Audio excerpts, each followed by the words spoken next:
हा केवळ भोकरचाच नाही तर संपूर्ण महाराष्ट्रामध्ये भाजपची आणि महायुतीची प्रचंड लाट ही आहे। लोकांनी भरभरून मतं ही महायुतीला दिलेली आहेत आणि ज्या पद्धतीने विरोधकांनी अपप्रचार करून भाजपला आणि महायुतीला बदनाम करण्याचा प्रयत्न केला होता त्याला सडकून लोकांनी उत्तर मतदानाच्या माध्यमातून दिलेला आहे। हा आमच्या महायुतीचा विजय आहे। महायुतीमध्ये घटक पक्षांनी एकमेकांना सहकार्य करून एकजुटीचं प्रदर्शन केलं।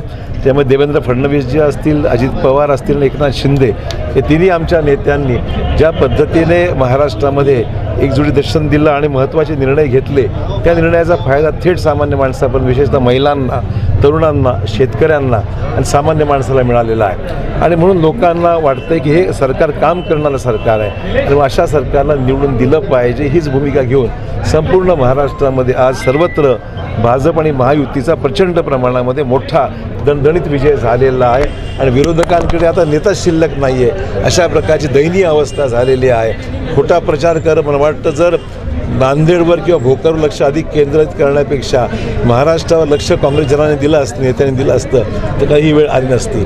आणि तेलंगणाचा जो प्रयत्न झाला महाराष्ट्र अतिक्रमण करण्याचा, ज्या पद्धतीने तेलंगणाची धनशक्ती महाराष्ट्रामध्ये वापरली गेली, विशेषतः भोकरमध्ये वापरली गेली, ती लोकांना पसंत आलेलं नाही आहे। हा खऱ्या अर्थाने जनशक्तीचा, तेलंगणाच्या धनशक्तीवर महाराष्ट्रातल्या जनशक्तीचा विजय आहे असं माझं मत आहे। जे भोकरमध्ये येऊन गेले ते सगळे पराभवाच्या छायेत पाहायला तर तसंच होणार आहे।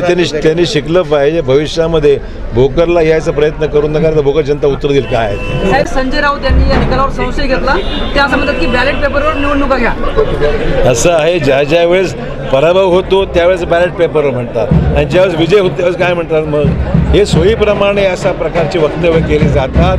महाराष्ट्रामध्ये इलेक्शन अतिशय पारदर्शक पद्धतीने झाले, कुठेही त्याच्यामध्ये गैरप्रकार झालेला नाही।